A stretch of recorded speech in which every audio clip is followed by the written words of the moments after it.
أيها المزمل قم الليل إلا قليلا نصفه أو انقص منه قليلا أو زد عليه ورتل القرآن ترتيلا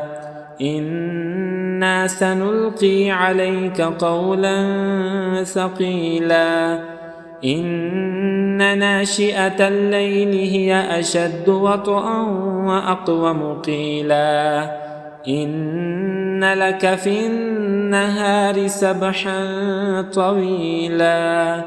واذكر اسم ربك وتبتل إليه تبتيلا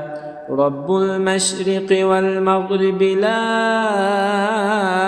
إله إلا هو فاتخذه وكيلا واصبر على ما يقولون واهجرهم هجرا جميلا وذرني والمكذبين أولي النعمة ومهلهم قليلا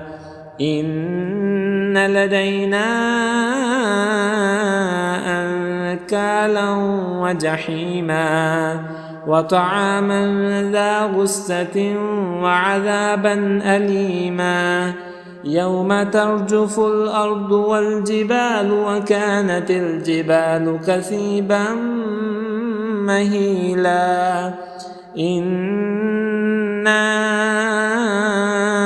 أرسلنا إليكم رسولا شاهدا عليكم كما أرسلنا إلى فرعون رسولا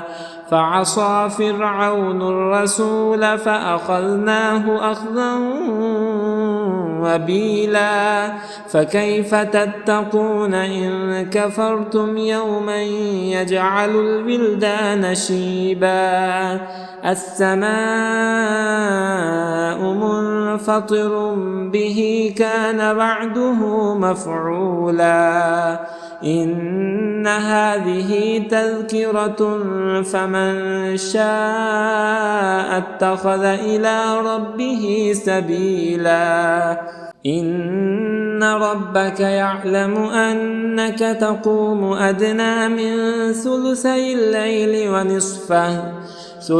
الليل ونصفه وثلثه وطائفة من الذين معك والله يقدر الليل والنهار علم أن لن تحصوه فتاب عليكم فاقرؤوا ما تيسر من القرآن علم أن سيكون منكم مرضى وآخرون يضربون في الأرض يبتغون من فضل الله وآخرون يقاتلون في سبيل الله فاقرؤوا ما تيسر منه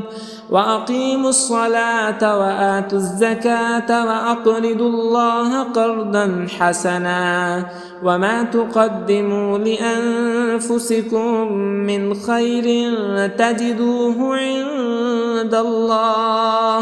عند الله هو خيرا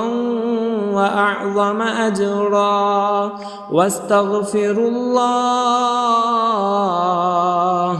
إن الله غفور رحيم.